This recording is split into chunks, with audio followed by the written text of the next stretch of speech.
An Atlanta mother of 3 says flesh-eating bacteria infection made her a quadruple amputee. The mother says she's focused on moving forward with her life after a difficult 17 months. If you're not born with a disability and you go into one, it's a whirlwind, she says. In early June 2022, she was raising 3 kids, one of them teenagers, and working as a private caregiver. While out with her friends one night, she says she started feeling sick. She says she just started feeling fatigued and tired. She went home, laid down, told the kids she's not feeling too good. As the hours passed, she seemed to be getting worse. She got up and could barely walk.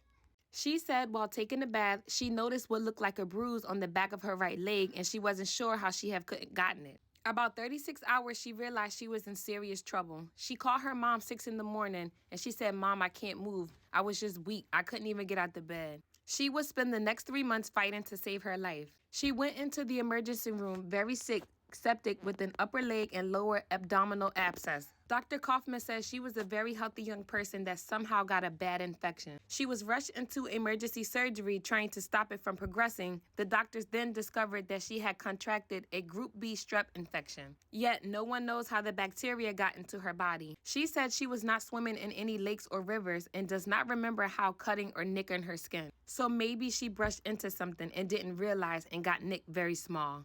Now she was facing and fighting a flesh-eating bacterial infection that was spreading up her leg. She said they had to take a chunk out of the back of her right leg, left leg, arm.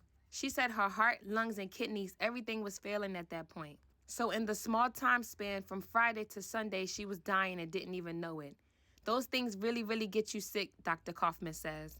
She was in the ICU in a medically induced coma. She developed blood clots that blocked the blood flow to her hands and lower legs. She said when she woke up, her hands and feet were gangrened. Dr. Kaufman says the combination of powerful medications and Bivens' body reaction to the infection likely caused her to form the clots. The doctor says they have seen this before, but it's kind of like a give or take. You give them these medications that literally save their lives, but as a result, it's a little bit too much for the body to handle. For weeks, the team worked to restore blood flow to her hands and lower legs. By August, her surgeon told her they would have to amputate her feet and lower leg. She says she didn't cry. She remembers she didn't do anything. She was calm and was like, "Okay, this is what we've got to do."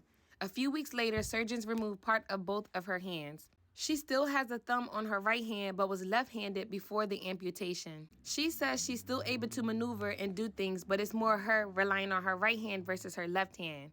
She said it's a constant reminder that when she gets up and ready to do things. She has been fitted with prosthetics, but she says is still trying to get her insurance company to cover rehabilitation therapy to learn how to use them. Without physical and occupational therapy, she says she is trying to train herself to use her artificial limbs. She says she'll get back to at least 80 or 90% once she gets the therapy under her belt.